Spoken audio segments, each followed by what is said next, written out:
मरियम नवाज जा रही है। ये मरियम नवाज चोर जा रही है। ये चोर मरियम नवाज जा रही है। मरियम आपका फ्लैट है ये? मरियम किसका फ्लैट है? पाकिस्तान का फ्लैट है ये? आप किसके? ये देखिए चोर जा रही है, चोर नहीं, ये थीफ जा रही है। पाकिस्तान के पैसों से उन्होंने ये बिल्डिंग ली हुई है।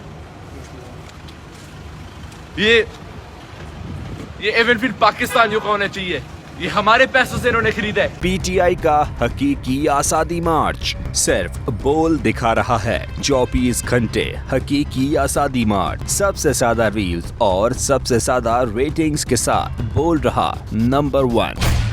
पीटीआई का हकीकी आजादी मार्च सिर्फ बोल दिखा रहा है। 24 घंटे हकीकी आजादी मार्च, सबसे ज्यादा रील्स और सबसे ज्यादा रेटिंग्स के साथ बोल रहा नंबर 1।